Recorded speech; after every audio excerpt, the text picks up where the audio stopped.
నమస్తే. లోక్సభ ఎన్నికల ఫలితాల తర్వాత రెండు రాష్ట్రాలపై ప్రత్యేకమైనటువంటి చర్చ జరుగుతుంది. అందులో ఒకటి పంజాబు, రెండవది తమిళనాడు. అదే ముందు తమిళనాడు తీసుకుందాం. తమిళనాడులో భారతీయ జనతా పార్టీ అన్నామలై నేతృత్వంలో చాలా పెద్ద ఎత్తున చొచ్చుకుపోయింది. భారతీయ జనతా పార్టీ సరే కనీసం 4 నుంచి 5 స్థానాల్లో గెలిచేటువంటి అవకాశం ఉందనేటువంటి వార్తలు కూడా వచ్చాయి.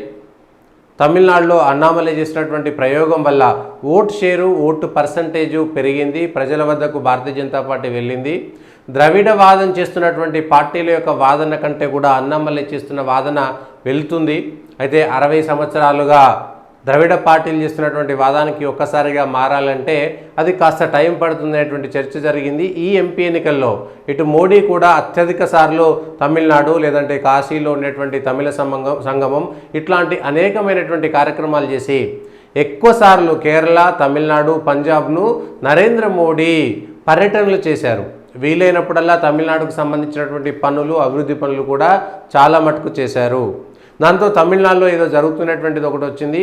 అయితే ఇప్పుడు తమిళనాడులో భారతీయ జనతా పార్టీ ఫెయిల్ అయిందా, పాస్ అయిందా, అన్నామలై ఫెయిల్ అయ్యాడా, అది కేవలం వాటర్ బబుల్ అనేటువంటి ఒక మాట చేస్తున్నటువంటి వాళ్ళకు ఏం సమాధానం చెప్పగలుగుతాము, అసలు ఏం జరిగింది అనేటువంటిది ఒకసారి చూద్దాం. ముఖ్యంగా దక్షిణాది రాష్ట్రాల్లో భారతీయ జనతా పార్టీకి అంత సీన్ లేదనుకుంటే తెలంగాణలో 8 స్థానాలు, పొత్తులో భాగంగా ఆంధ్రాలో 3 స్థానాలు, కర్ణాటకలోనూ పోయినసారి కంటే తక్కువ స్థానాలు గెలిచిన మంచి స్థానాలే అధికారంలో కాంగ్రెస్ ఉండగా కూడా, ముఖ్యంగా కేరళలో త్రిశూర్ నుంచి నటుడు సురేష్ గోపి తొలిసారిగా కేరళలో బీజేపీ సొంతంగా అధికారంలో ఒక సీటును గెలవగలిగింది. తిరువనంతపురంలో కూడా శిశు తరూర్పై రాజు చంద్రశేఖర్ దాదాపు 14,000 తక్కువ ఓట్లతోటే అక్కడ ఓడిపోయాడు. ఇక్కడ తమిళనాడులో భారతీయ జనతా పార్టీ జీవితంలో గెలవలేదా, సొంతంగా వెళ్ళలేదా అనేటువంటి దానిపైన చర్చ తీసుకుంటే ఓటమే నైతిక విజయాలు ఉండకపోవచ్చు, కానీ భారతీయ జనతా పార్టీ ఏకబిగిన పెరగకపోయినా 2%, 3% ఓటింగ్ ఉండేటువంటి భారతీయ జనతా పార్టీకి సొంతంగా 11%, కలిపి వెళ్తే 18% పైగా ఓటింగు భారతీయ జనతా పార్టీ తమిళనాడులో సాధించగలిగింది అనేటువంటిదే చెప్పుకోదగ్గ అంశము, ఊరటనిచ్చేటువంటి అంశము, భవిష్యత్తుపై ఆశలు రేకెత్తించేటువంటి అంశము. అన్నా డిఎంకే ఏదైతే 2వ స్థానంలో ఉండే డిఎంకేకు ప్రత్యామ్నాయంగా ఉండేటువంటి అన్నా డిఎంకేని ఢీకొడుతున్నటువంటి సందర్భాలను మనం చూస్తున్నాము. ముఖ్యంగా 2016లో 2.86%, 2019లో 3.62%, 2021లో 2.62%, 2024కు వస్తే బీజేపీ సొంతంగా పొత్తులో భాగంగా కాకుండా బీజేపీ సొంతంగా 11.24% ఓటింగ్ని తమిళనాడులో భారతీయ జనతా పార్టీ పొందింది.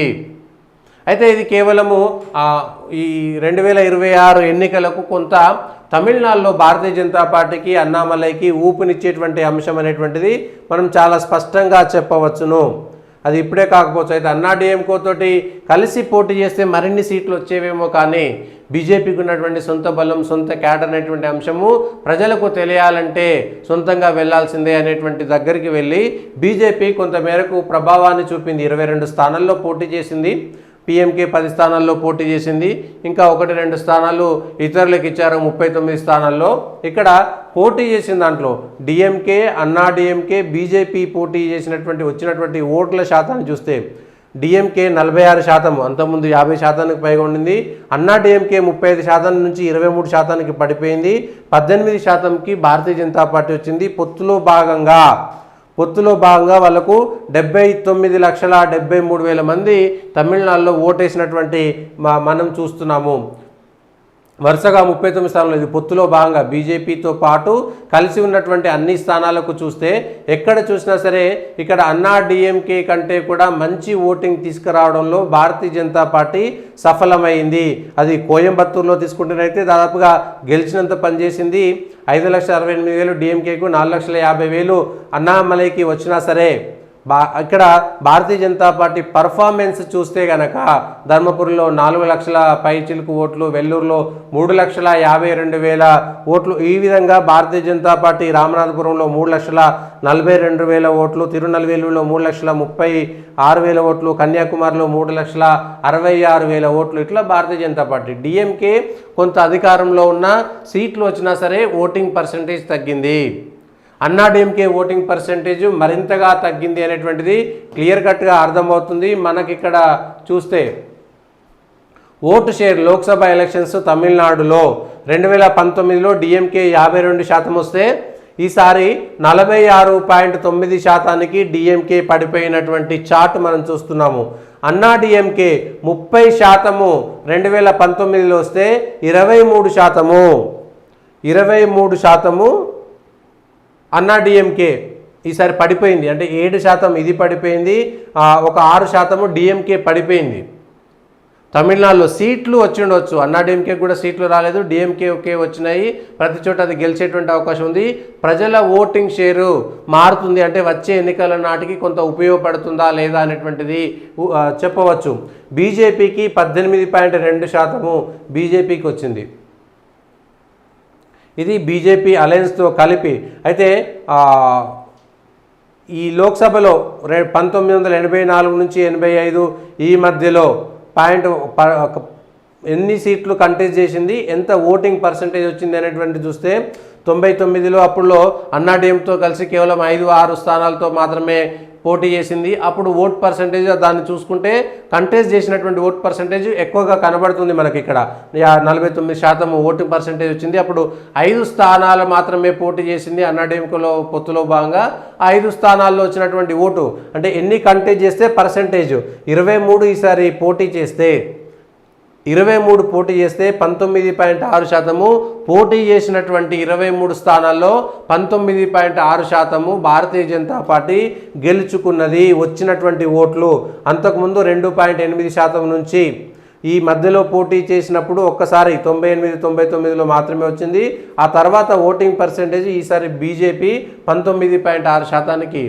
అయితే అక్కడ అసలు ఓట్లే రావు, అసలు పనికి రానిటువంటి పార్టీ పరిగణలోకి తీసుకోలేదు అనేటువంటి పార్టీ కాస్త ఇవాళ 19.6% పెరిగింది అనేటువంటి చూడాలి.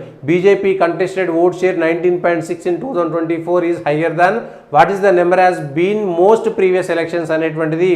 అంతకుముందు బీజేపీ కంటెస్ట్ చేసే 5-9 సీట్లు మాత్రమే కంటెస్ట్ చేస్తే అప్పుడు ఉన్నటువంటి ఓట్ షేరు ఇది 98, 99, 2004, 2014, 2019తో పోల్చుకుంటే పర్సంటేజ్ బీజేపీకి పెరిగింది అనేటువంటిది స్పష్టంగా మనకు కనబడుతున్నది. ఇది గెలవడానికి ఏం జరిగింది అనేటువంటి అంశాలు ఇవన్నీ కూడా తీసుకుంటే ఈ అలయన్స్ పార్టీలకు సంబంధించి కూడా all 3 groups, the DMK group, AMDMK group and parties not aligned to the more BJP have lost votes across most PCs and BJP contested. BJP పోటీ చేసినటువంటి దాంట్లో డిఎంకే అన్నా డిఎంకే తమ ఓట్ల శాతాన్ని చాలా మట్టుకు కోల్పోయింది. డిఎంకే ఒక 6%, అన్నా డిఎంకే ఒక 7% కోల్పోయింది. ఆ 6-7% అనేటువంటి దాదాపుగా 13% భారతీయ జనతా పార్టీకి కలిసి వచ్చింది. కేవలం అన్నాడీఎంకే తోటే మాత్రమే కాదు, డిఎంకే పర్సంటేజ్ ఓట్ల శాతం కూడా బీజేపీకి కలిసి వచ్చి అట్లా 18% ఓట్లు బీజేపీకి పెరిగాయనేటువంటిది గణాంకాలు చెప్తున్నటువంటి విషయము. ఈ మొత్తం అన్నిట్లలో ఎవరు ఎక్కువ లాస్ అయ్యారంటే AIADMK alliance is the biggest loser in 11 and DMK alliance is 6 and the non aligned parties in the remain 6. To be sure that BJP contested 3 of the 23 PCs. Kanyakumari, Coimbatore, Sivaganga అన్నాడీఎంకేలో 2019లో బాగా చేశారు. ఈసారి 2024లో ఈ అప్పుడు కలిసి పోటీ చేసిన అన్నాడీఎంకే ఈసారి ఒంటరిగా బీజేపీ సపరేట్గా అన్నాడీఎంకే డిఎంకే గ్రూపులు వేరుగా పోటీ చేస్తే బీజేపీ కంటే అన్నాడీఎంకే ఈ 3 స్థానాల్లో వెనుకబడి ఉన్నది అనేటువంటిది గమనార్హమైనటువంటి విషయము. సో ఓవరాల్గా DMK group suggest that the BJP is gaining more at the cost of AIDMK than other parties in the state. This apparently large in the line with the perceived trend of the BJP leading the charges against the DMK. అంటే ఓవరాల్గా ఇప్పటికిప్పుడు సీట్ల శాతాన్ని పెంచుకోలేకపోయినా ఇక్కడ 0 నుంచి start చేసింది అన్నాడీఎంకేకి. అన్నాడీఎంకేని డిఎంకేని పక్కకు పెట్టి అన్నామలై అధ్యక్షుడిగా వచ్చిన తర్వాత చేసినటువంటి పాదయాత్రలు, గతంలో వచ్చినటువంటి అసెంబ్లీ ఎన్నికలు ఇవన్నీ కూడా చూస్తూ పోతూ ఉంటే భారతీయ జనతా పార్టీ రోజు రోజుకు క్రమంగా పెరుగుతుంది అనేటువంటి చూడాలి. BJP will able to retain this momentum when assembly elections are held in 2026. After all, the AMDMK is still a larger opposition party than BJP in the state. అయితే ఓవరాల్గా అసెంబ్లీ ఎన్నికలకు వచ్చేసరికి అంటే ఇప్పుడు దేశానికి జరిగేటువంటి ఎన్నికలు నరేంద్ర మోడీ గాలి ఉంది కాబట్టి తమిళనాడు లాంటి రాష్ట్రంలో ఇప్పుడు కొన్ని ఓట్లు వచ్చినాయి, కానీ రేపు పొద్దుగాల తమిళనాడుకు జరిగేటువంటి ఎన్నికల్లో ద్రవిడవాదం ఉన్నటువంటి పార్టీలను ప్రత్యామ్నాయంగా చూస్తారు. ఒకవేళ డిఎంకే మీద స్టాలిన్ మీద కోపం ఉంటే అన్నా డిఎంకే వైపు వెళ్తారు, కానీ మూడవ పక్షమైనటువంటి బీజేపీ వైపుకు వెళ్తారా లేదా అనేటువంటిది పెద్ద ప్రశ్న. అయితే అది కూడా ఇంకా 2 సంవత్సరాల సమయం ఉంది. అప్పటి వరకు ఏం జరుగుతుంది అనేటువంటి చూడాలి. 2 ద్రవిడవాద పార్టీలను కాదని, అన్నా డిఎంకేను కాదని, ఇప్పుడున్నటువంటి డిఎంకేకు ప్రత్యామ్నాయంగా ప్రతిపక్షంగా భారతీయ జనతా పార్టీ 2026లో అధికారంలోకి వస్తుందని చెప్పకపోయినా డిఎంకేను పూర్తిగా అన్నా డిఎంకేలో మెజారిటీ ఓట్ షేర్లను తన వైపు తిప్పుకొని ప్రత్యామ్నాయ పార్టీగా అవసరమైతే ప్రతిపక్ష పార్టీగా ఎదుగుతుందా అనేటువంటిది ఇప్పుడు చర్చ. రాబోయే 2 సంవత్సరాల పాటు ఇటు కేంద్రంలో ఉన్నటువంటి మోడీ సర్కార్ కానీ అన్నామలై మరో 2 సంవత్సరాల పాటు తమిళనాడు రాష్ట్ర అధ్యక్షుడిగా కొనసాగుతారు. ఇప్పటికే ప్రతి మూలకు కూడా తమిళనాడులోని ప్రతి మూలకు భారతీయ జనతా పార్టీ చర్చించుకునే విధంగా నానే విధంగా కొంతవరకు అన్నామలై సక్సెస్ అయ్యారు, కానీ సీట్లు గెలవకపోతే ఓట్లు మాత్రమే వచ్చాయనేటువంటి విషయాన్ని ప్రజలు ఎవరు హర్షించరు. కాబట్టి ఓవరాల్గా బీజేపీ గెలిచిందా లేదా, సీట్లు వచ్చినాయా లేదా అనేటువంటిది ముఖ్యం. ఓటు పర్సంటేజ్ ఎంత పెరిగింది అనేటువంటిది ఇంకెంత కాలం చూయించుకుంటారనేటువంటిది చెప్పవచ్చు. కానీ అన్నామలై వచ్చిన తర్వాత ఆ పార్టీ కాస్త పటిష్టంగా మారిపోయింది. బీజేపీ ప్రతి గ్రామానికి మూలకు చేరుకోవడానికి ఉపయోగపడింది. తమిళనాడులో బీజేపీకి ఇప్పుడు సీట్లు రాకపోయినా వచ్చినటువంటి ఓట్లు భవిష్యత్తుకు శుభదాయకము శుభసూచకము అనేటువంటి విషయాన్ని బీజేపీ శ్రేణులు చెప్పుకుంటున్నాయి. అన్నా డిఎంకే ఇంకెంత మేరకు శ్రింక్ అవుతుంది, ఇంకెంత మేరకు మునిగిపోతుంది, డిఎంకేలో ఉన్నటువంటి అక్కడ ఉన్నటువంటి నిజానికి తమిళనాడు అంటే దేశంలో ఎక్కడ లేనటువంటి గుడులు కానీ ఎక్కడ లేనంత సాంప్రదాయము ధర్మం ఉంటుంది, కానీ విచిత్రంగా అక్కడ ఎవరైతే హిందువులను వ్యతిరేకిస్తారో, ఎవరైతే సెక్యులరిజం పేరుతో హిందుత్వాన్ని తిడుతుంటారో వాళ్లకు మాత్రమే ఓట్లు ఇస్తుంటారు. సో ఈ పద్ధతి ఒక్కసారి వచ్చింది కాదు, దాదాపుగా 70-80 సంవత్సరాలుగా జరుగుతున్నటువంటి చర్చ. స్వాతంత్రం రాకముందు నుంచి కూడా అక్కడ హిందుత్వం మీద జరుగుతున్నటువంటి దాడి అనేటువంటిది మనం చూసుకోవచ్చు. అది 60-70 సంవత్సరాలుగా సాగుతున్నటువంటి దాన్ని ఒక్కసారిగా తీసుకురావడం కష్టం, కానీ తమిళనాడులో అన్నా డిఎంకేను బీజేపీ భయపెట్టింది ఒక దశలో అనేటువంటిది మాత్రం స్పష్టంగా మనం అర్థం చేసుకోవచ్చు. ఇప్పుడు వచ్చినటువంటి ఓట్ షేర్లను కానీ మిగిలింది కానీ చూసుకుంటే ఇది తమిళనాడు విషయం. ఇంకొక రాష్ట్రం పంజాబ్కు సంబంధించి, పంజాబ్లో ఇటీవల కంగనా రనౌత్ను ఒక పంజాబ్కు సంబంధించినటువంటి సిఐఎస్ఎఫ్ ఒక కానిస్టేబుల్ ఎయిర్పోర్ట్లో కొట్టడం పైన రైతు ఉద్యమానికి వ్యతిరేకంగా ఆమె మాట్లాడింది కాబట్టే నేను కొట్టినా అని చెప్పడం పైన ఇవాళ పంజాబ్ రాష్ట్రంలో ఏం జరుగుతుంది అనేటువంటిది దేశవ్యాప్తంగా వస్తున్నటువంటి చర్చ. ఇప్పటికే పంజాబ్లో పెట్టరైపోతున్న విపరీత ధోరణి లేదంటే వేర్పాటువాద ధోరణిపై అక్కడ ఉన్నటువంటి పంజాబ్లో ఉండేటువంటి కొంతమంది పెద్దలు బయటికి వచ్చి సోషల్ మీడియా వేదికగా ముఖ్యంగా మనం భారతదేశంలో భాగము ఖలిస్తానీ తీవ్రవాదము ఖలిస్తానీ వేర్పాటువాదానికి మనం వ్యతిరేకంగా ఉండాల్సినటువంటి సమయమని అదే సిక్కు కమ్యూనిటీలో ఉన్నటువంటి కొంతమంది పెద్దలు ఇప్పటికే సోషల్ మీడియా ద్వారా వస్తున్నారు. సిక్కు కమ్యూనిటీ ఎప్పుడు కూడా భారతదేశానికి వ్యతిరేకం కాదు, సిక్కులు ఎప్పుడు హిందువులకు వ్యతిరేకం కాదు, కావాలని కొందరు చేస్తున్నటువంటి కుట్రలో మనం భాగం కాకూడదు అనేటువంటిది వాళ్ళ చరిత్ర కూడా. గురు గోబింద్ సింగ్ నుంచి ఇప్పటి వరకు జరిగినటువంటి చర్చలను కూడా వాళ్ళు ప్రజల ముందుకు పెట్టేటువంటి ప్రయత్నం చేస్తున్నారు. అయితే ఒక సిక్కు వేర్పాటువాది జైల్లో ఉండి అక్కడి నుంచి గెలిచినటువంటి దానిపైన ఇప్పుడు దేశవ్యాప్తంగా చర్చ జరుగుతుంది. కెనడాలో ఏమవుతుంది, కెనడా నుంచి వచ్చినటువంటి నిధులు ఇవన్నిటిపైన కూడా బీజేపీకి ఓట్లు వస్తాయా రాదా అనేటువంటి విషయాలను పక్కన పెడితే పంజాబ్లో ఏం జరిగింది అనేటువంటి దానిపైన ఒక చర్చ మాత్రం జరుగుతుంది. ఓవరాల్గా పంజాబ్లో భారతీయ జనతా పార్టీ ఒక్క సీటు కూడా సంపాదించలేకపోయింది. సో సీట్లు గెలిస్తేనే గెలిచినట్టు లెక్క. అయితే అక్కడ అకాలీదళ్ మునిగిపోతుంది. ఆమ్ ఆద్మీ పార్టీ కాంగ్రెస్ పార్టీ మధ్యన జరుగుతున్నటువంటి జగడము మళ్ళీ పోతుంది. 9.63% నుంచి బీజేపీ 18.56% పెరిగింది అనేటువంటిది స్పష్టంగా మనకు అర్థమవుతున్నటువంటి మాట. 9.63% నుంచి 2019 లోక్సభ పోల్స్లో ఉంటే 6.6% 2022 విధానసభ ఎలక్షన్స్లో ఉంటే 18.56% 2024 పార్లమెంట్ ఎలక్షన్లో వచ్చినాయి. ఇది emerge as a formidable force in the 2024 legislative 2027లో ఉండేటువంటి అసెంబ్లీ ఎన్నికలకు భారతీయ జనతా పార్టీ కొత్తగా ఒక ఫోర్స్ లాగా వచ్చేస్తుంది అనేటువంటిది విశ్లేషణ. అయితే political pundits believe that BJP has eaten into the vote share of Congress as well of the AAP. The Saffron Party had won the maximum number of the 3 seats in 2004 Lok Sabha elections by securing 10.5 votes అప్పుడు 2004లో. After results, Jakkar said this vote has gone against AAP and state like poll. People have voted the 2020 Vidhan Sabha election against Congress and Shiromani Akali Dal. Aam Aadmi party vote share 42% నుంచి 26%కి పడిపోయింది. BJP సొంతంగా పోటీ చేసి 13 లోక్సభ స్థానాలకు first time 96 తర్వాత second spot 3 parliamentary constituencies Jalandhar, Ludhiana and Gurdaspur అనేటువంటి third spot in 6 Lok Sabha including Amritsar. రెండో స్థానంలో